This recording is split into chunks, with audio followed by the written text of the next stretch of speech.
the Panera Bread downtown. They arrested him, charging him with aggressive panhandling. A 45-year-old taken into custody. He has an extensive criminal record, mostly for public intoxication. An officer who arrested him said that he recognized him immediately as someone who often drinks openly downtown. Snow flurries and school closings in the metro area. Chattanooga County and Murray County schools closed for the day. Polk County schools closed on a 2-hour delay. Walker, Dade, and Caduceus County schools anticipating flurries possible throughout the day. Use caution while driving. 54-year-old Carl Howard has been arrested after a lengthy detective investigation into a burglary that occurred in Cleveland. Mr. Howard, arrested out of Charleston. The police say he had methamphetamine and drug paraphernalia on his person when they took him into custody. The police say they found the stolen items in his van and in his house. Russell Stroud, Nooga Radio News, now. The Tennessee Valley's news talk leader, Nooga Radio, digital FM 95.3 HD4 and 92.7 FM. Nooga Radio, digital FM 95.3 HD4 and 92.7 FM knows your opinion is important. So call 800-8949. Agree or disagree. Call 423-800-8949. 800-8949. Nooga Radio, 92.7 FM and 95.3 HD4. News Talk Nooga Radio.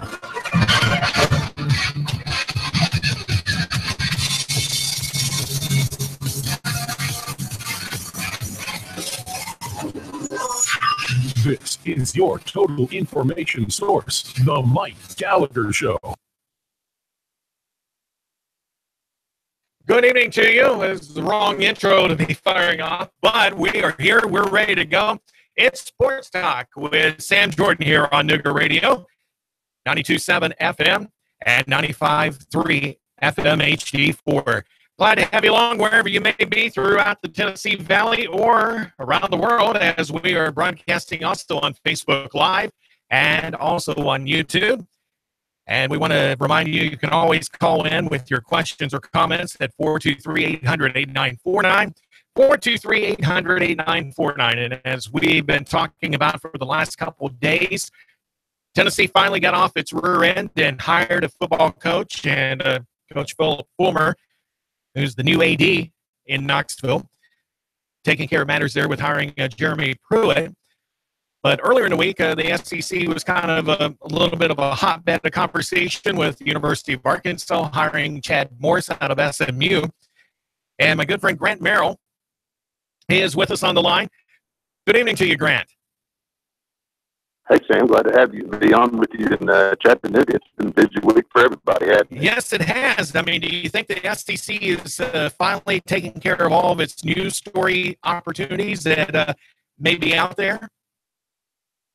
Well, there's a lot of websites like mine that are about to lose a lot of traffic after these coaching searches are completed because, everybody has been just grasping at every little bit of information. I tend to watch Facebook and tend to watch social media, and I think most of Arkansas and Tennessee has spent the last week on their computers trying to track planes and trying to get every little hint that they can. But I think that both schools ended up getting home runs in their coaches. I wasn't quite convinced of Arkansas being a home run at first. The more you look into it, it's I think Chad Morris can be a great hire for the Razorbacks. I really do.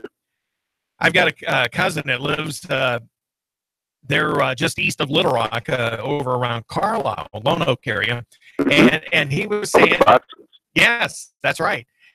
And he was on the Lane Kiffin kick. I mean, he had to be in the minority. I don't think anybody in the SEC really wants to hire Lane Kiffin, but for whatever reason, Adam was on this kick about Lane Kiffin, and once they announced Chad Morris as the new head coach at Fayetteville, it was like, not quite as bad on your comments and everything until, you kind of retracted there yesterday or so. But Adam is like, he's finally coming to grips. This is not going to get any better, at least until they fire him or he moves on to another program. But Chad Morris is kind of a hidden commodity, I guess you could say. I mean, he's not really well known, but what he's done at SMU, especially on the offensive side, has been wonderful. He's really taken that program into one of the top offensive-minded programs in the country. Then you look at Tennessee, and, they go defensive. And it's like, sometimes you scratch your head. It's like, all right, offense is what wins the games. It's the defense that, you know, maintains and tries to hold that lead and everything. But, you know, the two contrasts between the two schools, do you think one's better over the other? You know, I mean, I don't know. I think that, first of all, I've kind of addressed what was going through Arkansas, the Razorback fans' mind. You know, you take a look at Chad Morris and you take a look at what he did at SMU. And on the surface, you think to yourself, okay, we just hired a 14 and 22 coach for this job. And, you know, that's really, I kind of got on Facebook and went on a little diatribe at first. And then, you know, I'm thinking, is this really the best we can do? Because, you know, over the weekend, we're prepared to hire Gus Malzahn at $7 million a year. And then all of a sudden, you know, Gus ends up staying at Auburn. He gets a raise out of it. And, you know, it's a typical coaching game. And, you know, there were a lot of people who were really, really put off by the fact that he didn't come home and take the Arkansas job, which, you know, he had said before was one of his dream jobs. But, you know, you take a look at Chad Morris and you dig a little deeper into what he did at SMU. Yeah, he had a 14 and 22 record, but those 22 wins were really loaded on the backside of the last 3 years since he was hired there in 2014. Then you take a look at the fact that SMU is a lot like Vanderbilt. I mean, you know, you have to have a 3.5 grade point average to even get into the school. And then, you know, how many five-star athletes you can recruit with a 3.5 grade average? Yeah, I mean, it's not going to be many. So when you take a look at what he did, and then he starts talking about the spread offense and the exciting way that he is going to line up the offensive side, you know, I think Arkansas, between the two schools, probably might have the more exciting brand over the next few years because, you know, we were so excited when Bobby Petrino took us with the spread offense and with his offensive genius. You know, we ended up going to the Sugar Bowl. And I think Arkansas has been clamoring for a coach that is going to end up taking them back to that level. And you know, once you dig a little deeper and realize who Chad Morris is, what he did at Clemson, what he did under Dabo Swinney, and then what he did at SMU with kind of the hand that he was dealt there with the academic requirements and the not an easy school to really recruit the players you want to. I mean, you know, I think that it's probably going to be, you know, the more exciting hire of the two. Tennessee, you know, any time you can get somebody from Nick Saban's staff, I mean, that is awesome. I think that the Volunteers will get who they're looking for. I was a little surprised that Phil Fulmer did not appoint himself as the head football coach. But, you know, I said it a little tongue-in-cheek, but it did cross a lot of people's minds. I think, and I made this comment to you last night when we were talking after my show last night, it's like, you know, if he didn't find anybody before the end of the year, I think he would have self-appointed himself. And I think he would have had full support. I think he would have had full support of the administration, yeah. But, you know, if you won it, you know, before, why can't you do it again, right? Right. Well, you know, here's the thing. Both of these schools, Arkansas and Tennessee, were in such similar situations. I think Tennessee's coaching search got, you know, the way that it went down and the way that everything with John Curry went down. I think the stories got probably a little exacerbated in the media, but yeah, you know, Arkansas was headed to that level of craziness around his coaching search. I mean, you have an interim AD that channels the spirit of Alexander Haig and gets up there and says, "I'm in charge. Nobody's going to help me." And you know, first of all, she's been on the job 10 days at Arkansas. Fans are going, "Who in the world does this woman think she is?" And it's not even about gender or the fact that she was a woman. It's just about the fact that somebody who we had no clue who she was 10 days ago got up there and said, you know, I'm doing this without any help, and you know, apparently appeared to give the boosters kind of the you can exit the room now line, and that didn't go over real well with a lot of people. But once everything settled down and kind of the smoke cleared, most people were pretty happy by the time that they knew who Chad Morris was, saw his first day press conference. Most people were pretty excited about the hire. Well, the one thing I got to say, knowledge of Arkansas athletics and the fan base that really is huge, even though Arkansas is not a big state per se. When you basically did what Julie Cromer Peoples pulled off, and telling everybody, well, all right, I'm going to make this decision. You're going to live with it, whether you like it or not.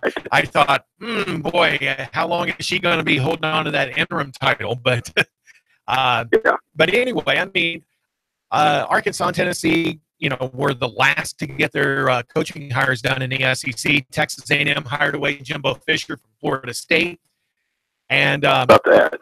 Yeah, that was kind of an interesting move. And in Florida State, they were ready to go with hiring Willie Taggart, and even Oregon was trying to do their best to keep Willie Taggart to stay up there. But when you're a homegrown product like that, and you left from building a successful program at South Florida, and you go to Oregon, and it's like the wife ain't liking it one bit, and you get this opportunity to coach at Florida State, or even Florida or Miami, it doesn't matter. You take it. And I think that the stability level now is going to come and start rising back up in the SEC. Do you think, Grant, that we're going to see a lot more improved play from knowing what you know of these coaching changes that have taken place here in the SEC?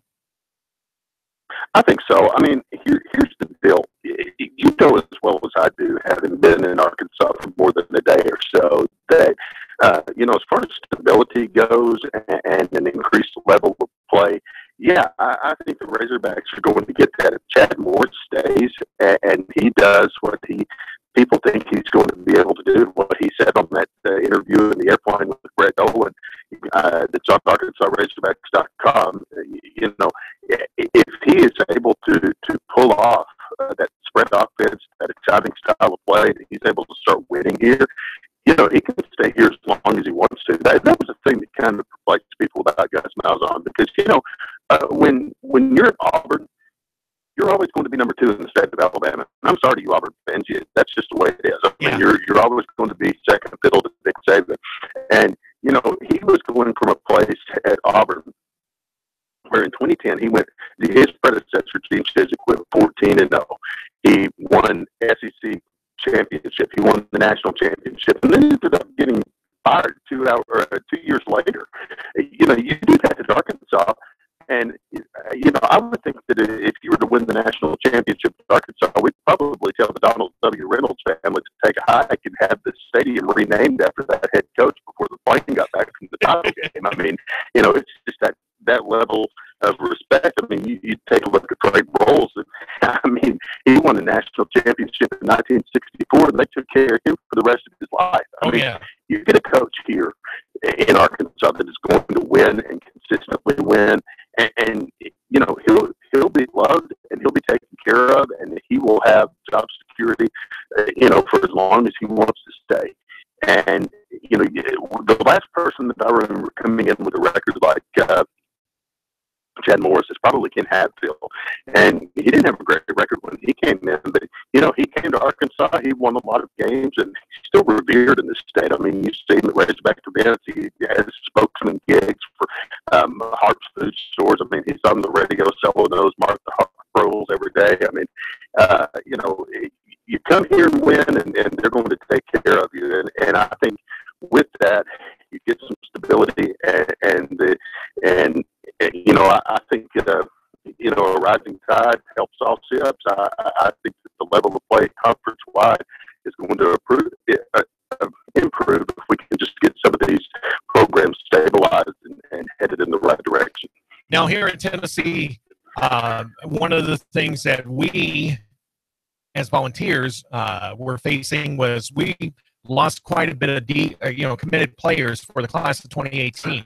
We had in the upper 20s, and then all of a sudden we've dropped down to 15 that we have left that's committed for the class of 2018. We lost the top recruit from right here in Chattanooga with Cameron Wynn, a wide receiver, for the class of 2019. They still have one other commitment on there. But Arkansas, I know, was starting to lose some of their prize commitments as well. Do you feel like that's going to possibly help with, these coaching hires that we've been seeing here this week? I think so. That was the one thing that a lot of people were impressed with Chad Morris about, was the fact that at the end of his opening press conference, he literally hit the road and started seeing these recruits. And, the number one recruit in the state of Arkansas is a kid from Pearl named Jerry Bohannon. And he is, looking like that he's having a pretty good relationship with Moore so far. He went to Fordyce and got a 3-star kid that had been kind of teetering, and now there's a kid in Axtown that it looks like that he's one of the state's top recruits. And Morris really seems to be targeting these in-state kids first and kind of building a wall around the state of Arkansas. And it'll be interesting to see if Bohannon commits to the Razorbacks. That's a big deal. He's kind of in his own deal right now because his high school made the semifinals of the state playoffs and ended up getting kicked out because they've been playing an ineligible player all year. And, they're trying to file an injunction and do all these things to stay alive. But, so he's been going through that. But I would think that if they can flip him, that a lot of recruits may follow suit. And, Chad Morris really seems to be building a good rapport with some of those guys that were on the fence so far, if all the published reports are true. Now, is he bringing in his own staff over there at Fayetteville, or is he going to try to maintain some of the existing assistants? Well, that's one of the things that has kind of been up in the air. I know that he was, I think he brought his own offensive recruitment coordinator with him from SMU. One of the things that one of the early reports in Arkansas that had a lot of people excited was that he was really trying to target Rick Venables from Clemson, the former OU coordinator and the Clemson coordinator. And the reports of what that guy was going to get paid to come to Arkansas, if they were true, was incredible. I think that he's probably going to bring his own people, and he will have the resources to pay them and pay them well. Some of the lower level coordinator positions, I don't know. I mean, there's guys like Barry Lundy that played at Arkansas that they'd be probably pretty wise to try to keep around just for kind of the goodwill purposes and the guys who can do the job. But it looks like he's bringing in a lot of his own guys to answer your question. Yeah, Tennessee, Jeremy Pruitt, he only retained one, and that was the running back coach for Tennessee. And it seemed like everybody else was either coming from Colorado State. The two assistant coaches that were at Florida that did not stay on with the coach down there. So, it's kind of interesting seeing all this shuffling going around. It's not just head coaches, but assistant coaches. It's not always easy to find that right formula that's going to work with your scheme of things and stuff. So, the coaching carousel goes a little deeper than just the head coach. But are you surprised, Grant Merrill, that the price that Arkansas and Tennessee paid for their new head coaches were small in comparison than what we've been hearing? Of course, Jimbo Fisher has been around a lot longer and has got a very storied record as a head coach. But do you feel like that $3.5 to $3.8 million range that these two coaches are getting per year is on average or below average or above average?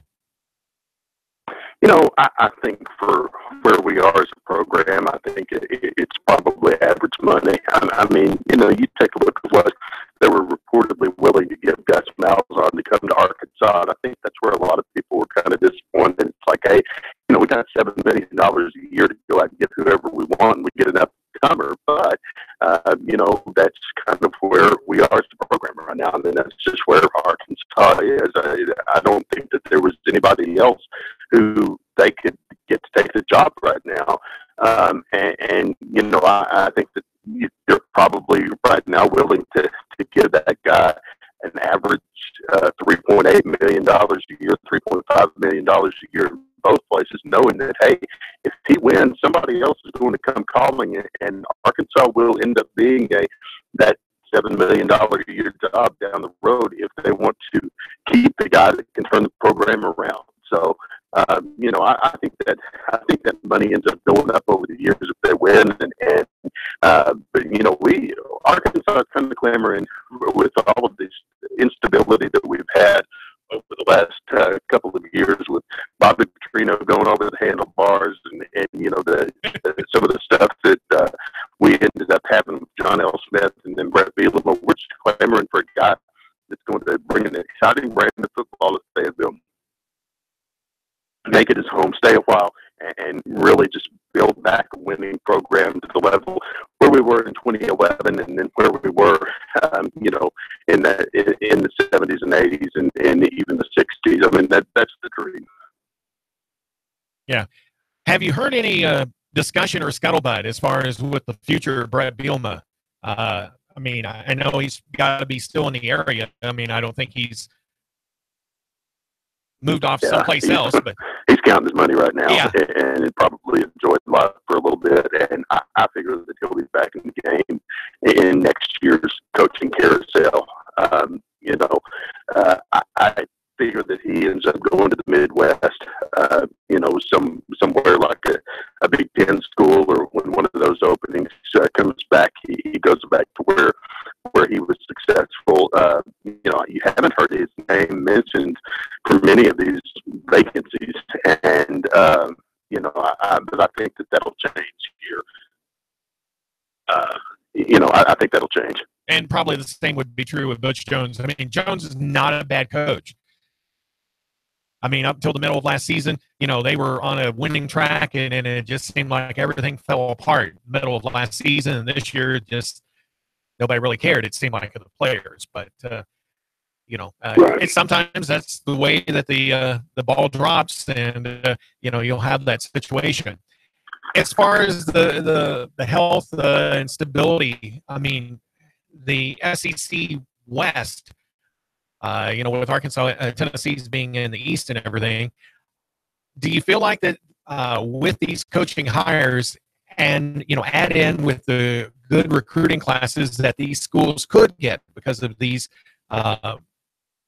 names, you know, that are now in control, that have got a not necessarily a legendary status per se, but you know, defensive minded with Pruitt and offensive minded with Morris. Do you feel like that this is going to bring the level of play up quite a bit in the SEC?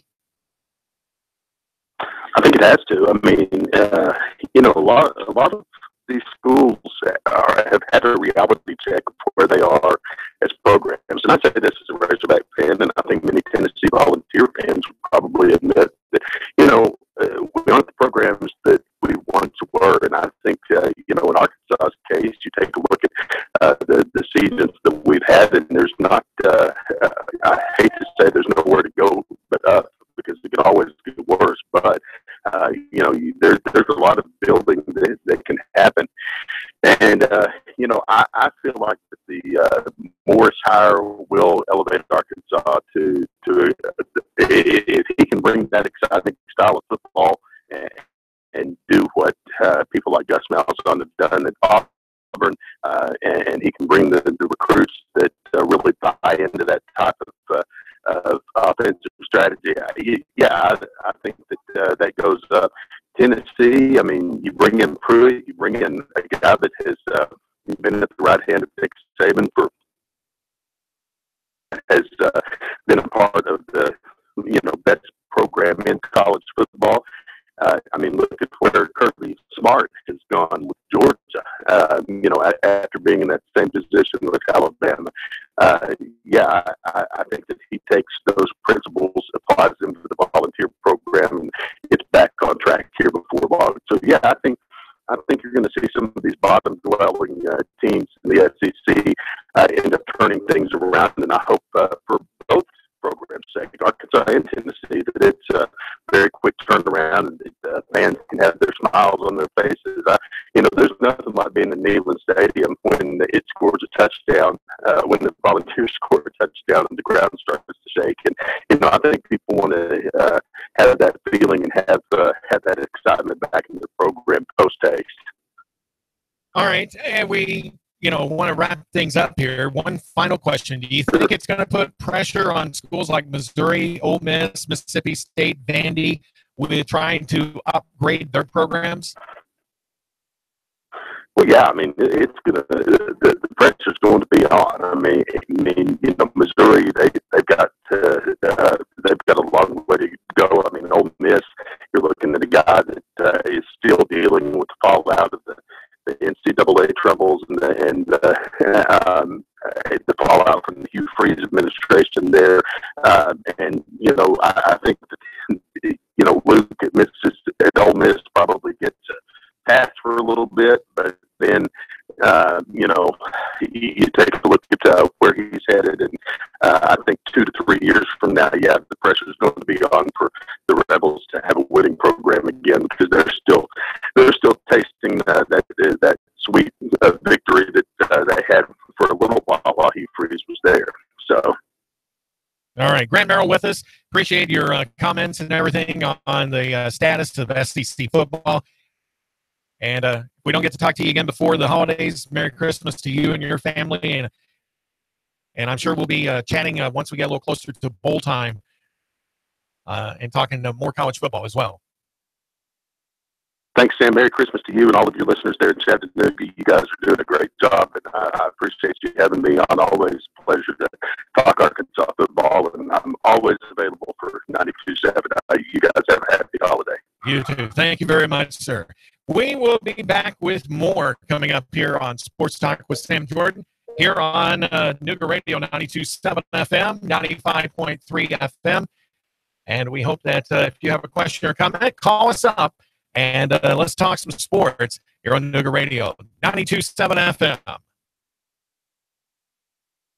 Out there 3 your afternoon, a little patchy light snow or a few flurries possible. Most of that, though, will stay to our south and east. Highs into the upper 30s tonight. Decreasing clouds, late lows 24 to 26. More sunshine, cold for the weekend. Highs lower 40s. Come to the Dade Small Business Expo tomorrow at Dade County High in Trenton. Christmas shop for the entire family, and register to win cash prizes and even a weekend in Nashville to see Garth Brooks.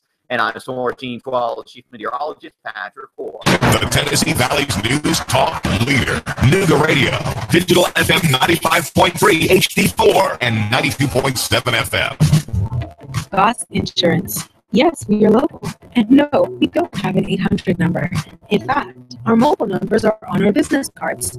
We live, work, play, and worship in Chattanooga, and we would love to help with your insurance. Business, auto, home, life insurance. Call now, save money.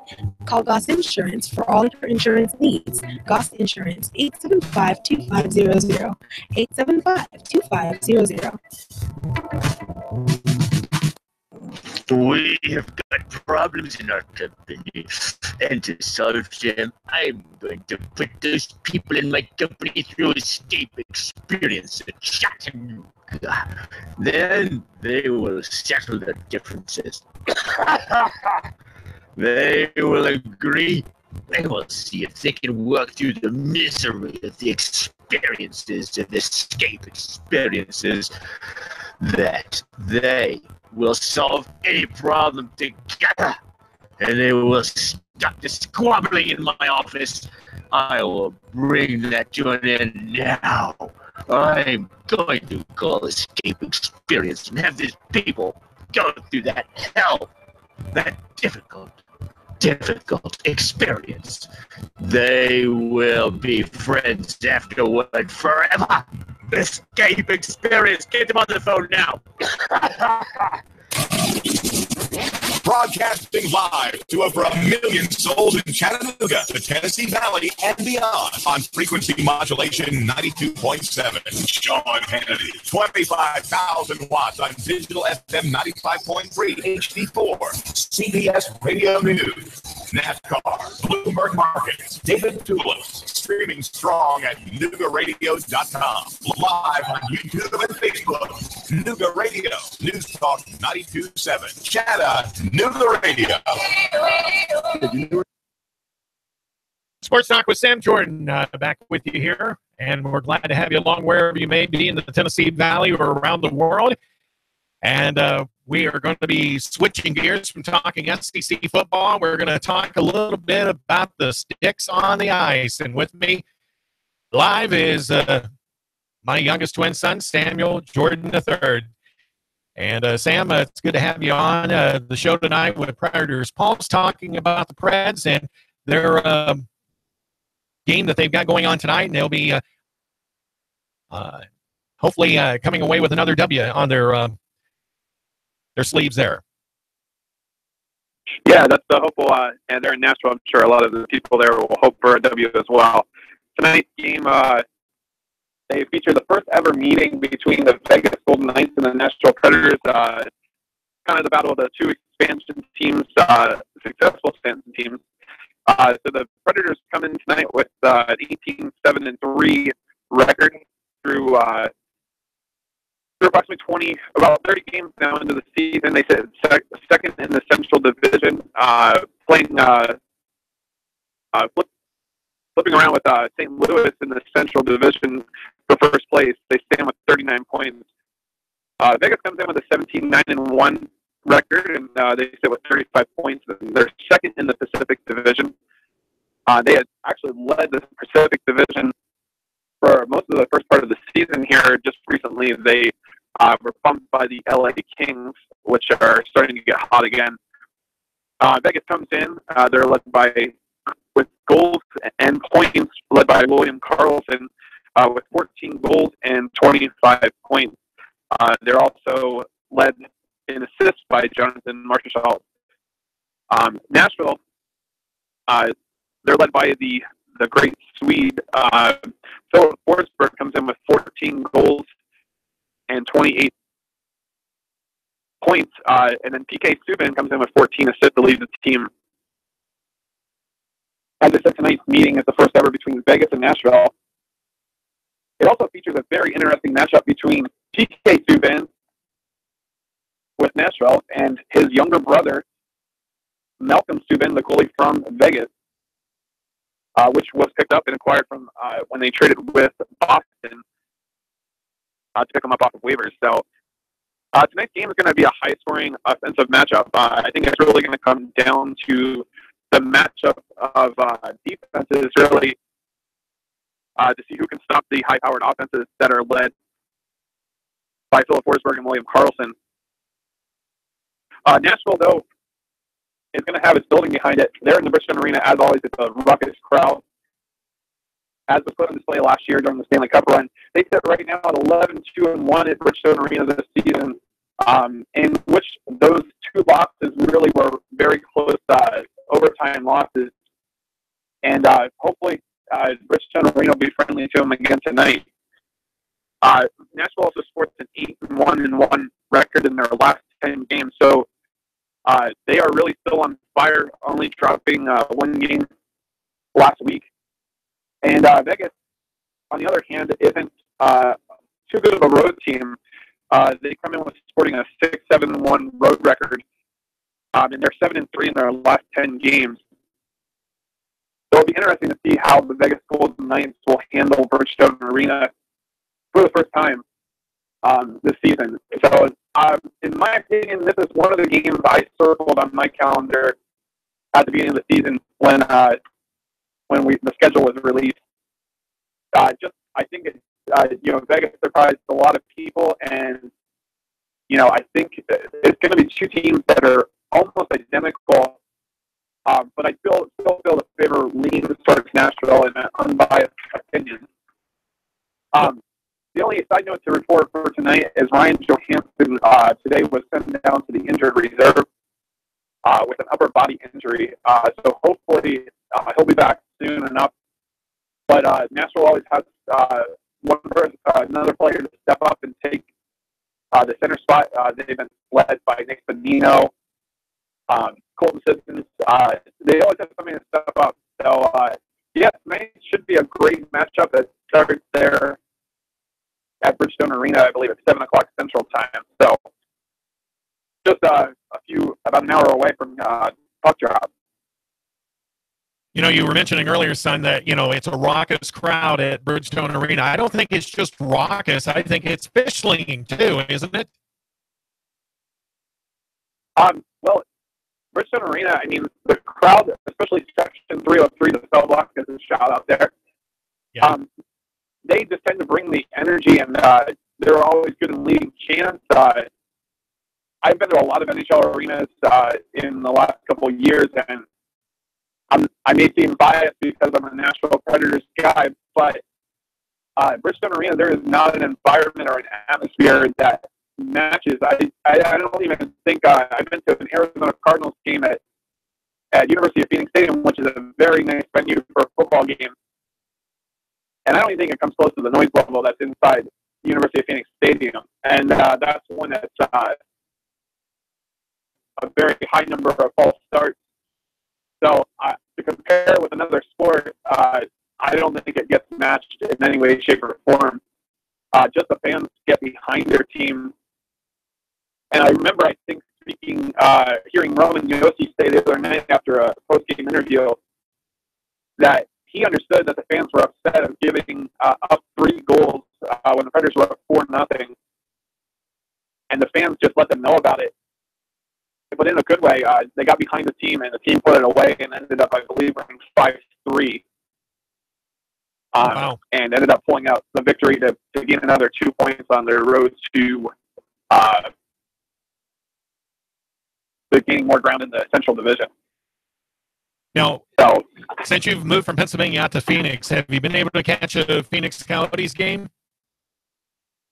I've been to a couple. I've been fortunate to be guest of the Coyotes when I've had some tickets, and they put on a quite impressive one night. We were out to Star Wars night, which I recommend if any other teams executives are listening in. I think Star Wars nights are very successful. It was a lot of fun interaction with the crowd and with the fans. But Arizona is, I believe, where Nashville was back in 2012. They're on the trend to hopefully, I think, get on a good streak here. They're under first year coach Rick Tocchet, and I think they're just close to possibly breaking that the cellar that they've been in for a while. So we'll see how they turn out this year. I think that they're going to turn it around. I don't think that they'll finish too bad, but I don't think they make the playoffs just yet. Rick Tocchet, boy, that's a name that's been around the NHL before, to say the least. All right. Any other exciting news coming out of the Preds camp that you can tell us here on Preds Pulse? No, they got some games coming up here tonight in Vegas, Golden Knights, and next week they'll play on Tuesday. And they have a pretty home-friendly schedule. In the next month, I believe that they have 2 homestands that are at least 4 games long. So the confines of Bridgestone Arena will be in the Preds' favor, hopefully, with those games coming up. But as always, I want to thank you for having me on and allowing Preds Pulse to become a thing. All right, that's Sam Jordan III talking to us over the phone with the Preds getting ready for the drop of the puck coming up here at the top of the hour. And, of course, we wish our home team, the Preds, the best of luck here. And hopefully they can beat that upstart Vegas Black Knights team there at Bridgestone Arena. Thanks again, Son, and we'll talk to you again on Tuesday. All right? Thank you. All right. We always appreciate his insights. He's a regular season ticket holder with the Nashville Predators as well as with the Titans, and he's tried to follow his father's footsteps to some degree, but he's got a very good paying job working with American Airways. So, that will keep him out of the broadcasting business, at least on a full-time basis. But he loves sports, and, he tries to keep his hand close to it, and maybe someday he'll take over his father's empire once we get an empire built. Right? All right. So anyway, we've got Southeast Conference football out of the way. We've talked about the NHL with the Nashville Predators and their game tonight, and also one coming up on Tuesday. So while we're on that NFL twist here, let's take a look here. Atlanta Falcons and the New Orleans Saints met up last night. Atlanta won. with a field goal, 20-17. So the Falcons improving on their season. They are now 8-5, if I'm not mistaken. And New Orleans, I think, drops to 9-4. So both of those teams are still vying for and jockeying for a position for the playoffs. They're in the NFC South, and Atlanta kind of put a notch in their belt there against their division-leading colleagues there from Louisiana. Other games on tap for this coming weekend. Indianapolis will be at Buffalo. That'll be an interesting contest. Chicago is at Cincinnati. Chicago is kind of on a downward spiral, and I think Cincinnati's even worse. I would actually give Chicago the edge in that game. Looking back at Indy and Buffalo, I'd probably say Buffalo, since that's being played at New Era Field, or the old Rich Stadium, as most people would know it as. But Paul Brown Stadium in Cincinnati, I would actually give it to the Bears to win. Green Bay is at Cleveland. That ought to be a runaway. They're at First Energy Stadium. That is a beautiful complex there on the lakeshore of Lake Erie. That is a 1 o'clock start. Oakland's at Kansas City. They're at Arrowhead Stadium in Kansas City. That one could be a tough one to call. I know Andy Reid and the Chiefs really need to get back into the groove of things. They've been losing quite a bit lately. Oakland, they've been doing pretty fair lately. So, but I think Kansas City is going to snap that skid when they take on the Raiders there in their own backyard. Dallas is at the Giants. That's going to be an interesting game at MetLife Stadium. Dallas not faring too well lately. You know, Zeke is out. They're finally getting some of their players back that's been injured. Sean Lee might be back. Might be. But nothing has been definitive of that yet. New York looking for a new head coach since Ben McAdoo and Jerry Reese, the GM, both got fired earlier in the week. Eli Manning evidently has a little bit of pull because New York realized its mistake, and the Mara family did not want to keep that going any longer than it has. Detroit's at Tampa Bay.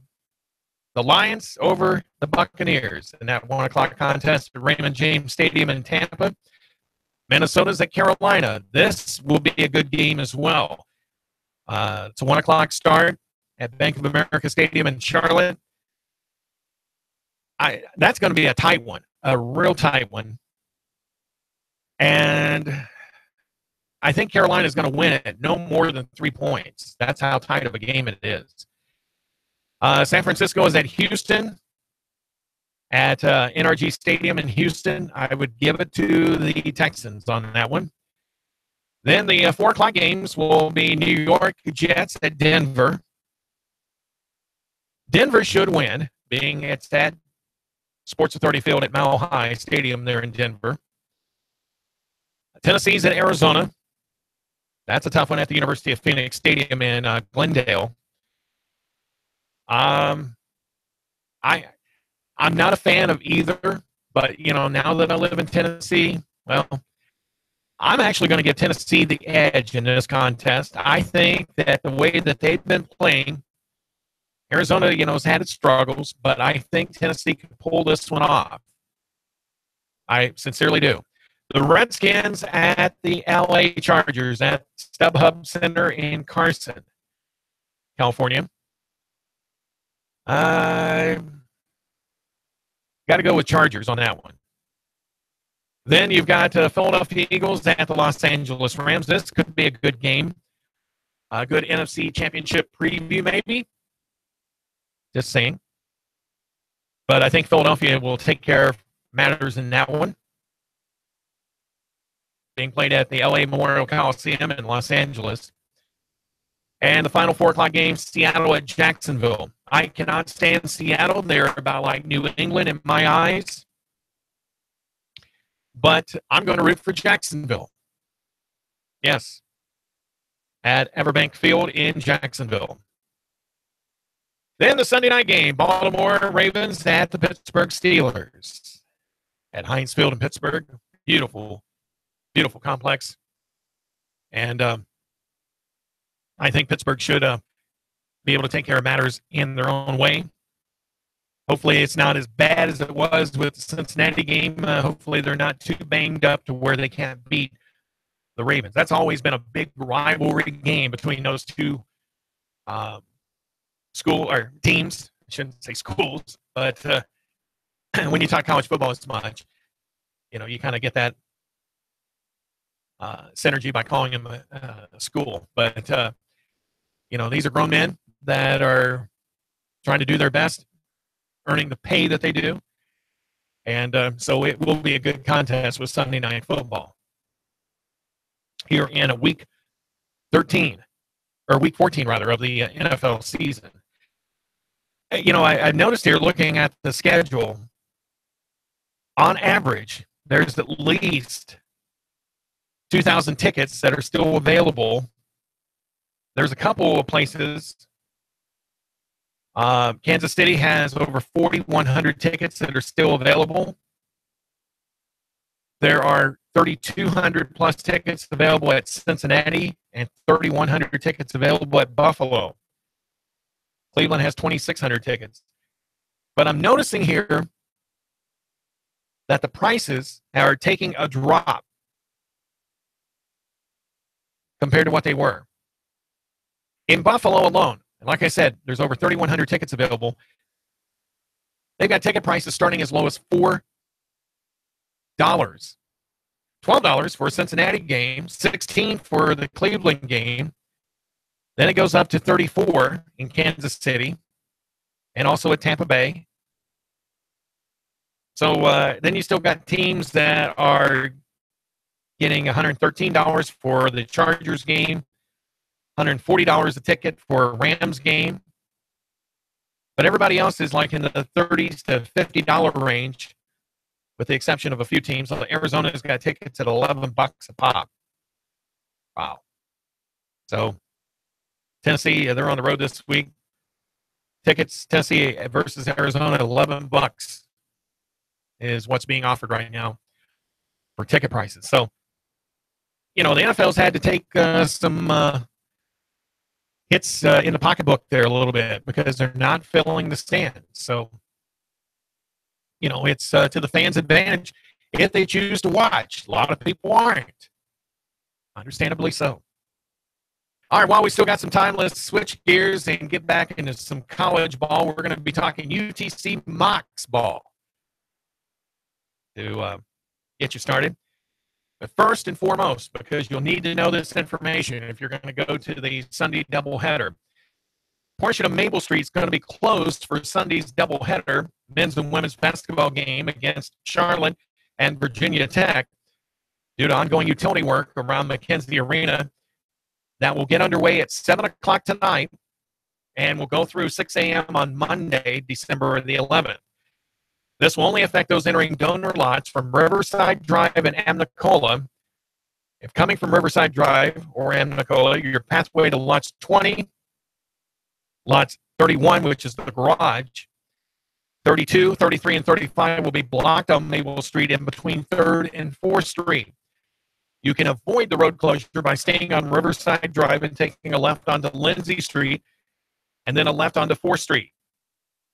So just so you know that there will be some traffic delays, to say the least, on Sunday and actually beginning tonight here at the top of the hour.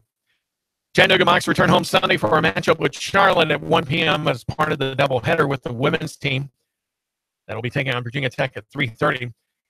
It will be the first meeting in 45 years for the Mocs and the 49ers. The two schools have played just 4 times in their histories, with all 4 coming over a 2-year period back in the early 70s. Coach Lamont Paris's young crew has grown by leaps and bounds early in his tenure. While the record sits at 4-5, the squad is just a few plays away from 7-2, raising optimism heading toward the holiday break. Charlotte is up next, led by former NBA star and Georgia Tech legend Mark Price. 49ers are 3-5 after starting 3-2 before losses to Davidson, at James Madison, and Wake Forest. Much like the Mocs, they played several close games that could have went either way. Indy London leads the home team into the Sunday afternoon matchup, averaging 14 points a game, 7.5 rebounds per contest. He's coming off a 25-point, 18-rebound effort against Marshall at Marshall on Tuesday night. 49ers are paced by John Davis, posting 14.3 points per game and 6.0 assists per game. Also, with the doubleheader this Sunday, there's a special ticket offering benefiting Toys for Tots. Donate a new toy on game day for a buy one, get one free ticket offer for the doubleheader. So don't forget that is Sunday at McKenzie Arena in Chattanooga. Charlotte 3-5, Chattanooga 4-5. Don't forget you can go to the Gate 1 ticket office in McKenzie Arena during business hours, or you can call them at 423-266-6627. 6627 spells MOX.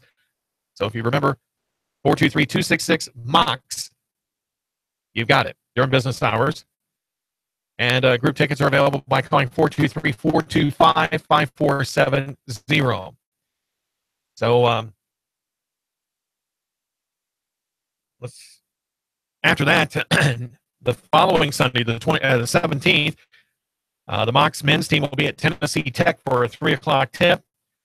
And then they'll wrap up their pre-holiday schedule December 21st at Jacksonville State for a 1 o'clock tip. Now on the other side of the aisle is the University of Tennessee Chattanooga women's basketball team. They'll be hosting ACC foe Virginia Tech. That will be the 3:30 start for that second game of the doubleheader. Chattanooga and Virginia Tech have met 3 times, with the Hokies winning all 3 games. The first 2 were on the road in 1984 and 1994, with the last at home the next season. So Chattanooga is hoping to improve on that. The Bucks are 6-3 on the year, riding a 6-game winning streak. After falling in the first 3 games, UTC rebounded with wins over Indiana, Northwestern, Georgetown, and Auburn. Win streak began with a victory over Presbyterian at home, and the Bucks' latest win was an overtime battle with UT Martin at the Roundhouse. So the Lady Bucks, I should say, lead the Southern Conference in three-point shooting with 7.0 per game and making 42.6% of their attempts. Molly Melton shooting 55.6%. 10 of 18 from beyond the arc leads the league. Taking up the next 3 spots are Kiana Gilbert, Ariana Gilbert, and Lakeland Bolden. Chattanooga's second in field goal percentage, free throw percentage, block shots, rebounding margin, and scoring defense, while leading the conference in rebounding defense. Kiana Gilbert leads the Mocs with 14.9 points and 6.0 rebounds per game, ranking 5th in SoCon in scoring and 7th in rebounding. And she's among the league leaders in field goal percentage, assists, 3-point field goal percentage, block shots, and minutes played. Sister Ariana Gilbert is second on the team with 13.4 points and 5-point rebounds per game, shooting 45.2% from the 3-point line with 14, nearly doubling her career mark. Lakeland Bolden has a team best 14 3-pointers and is third on the team in scoring with 13 points per game. Hokies are 8-2 on the year with wins over Auburn, Drexel, and UCF. That's Central Florida. Their losses came in the Paradise Jam to Butler in West Virginia. So Virginia Tech having a pretty decent season themselves. So, hopefully you can get out and catch some exciting UTC basketball action. But remember, Maple Street, a portion of it is closed beginning at 7 o'clock tonight. And it'll be blocked in between 3rd and 4th Streets. So you can avoid that road closure by staying on Riverside Drive and taking a left onto Lindsay Street, and then another left onto 4th Street to find appropriate parking. Well, we're glad you've been with us here tonight with Nooga Radio, 92.7 FM, 95.3 FM, HD4 with Sports Talk with Sam Jordan. A lot of action in store. The Chick-fil-A East-West Classic is underway and will continue on with their final game of the night, I believe, around 7:30 tonight. there at East Hamilton, and then it'll switch gears and go over to Bradley Central for tomorrow's action. That'll get underway around noontime. So a lot of great basketball in our area. And then Sunday with the Mocs and Lady Mocs and doubleheader action going on with that competition. Completely uncontained, 4,100. All right, we're going to get out of here, and we'll switch over to CBS World and National News, and then more great programming right here on Nooga Radio. Thanks for listening. We'll talk to you again on Monday. We're going to get increased winds, higher than we had yesterday. Farther to the north, more fires continue to destroy land and property, but CBS's Steve Futterman says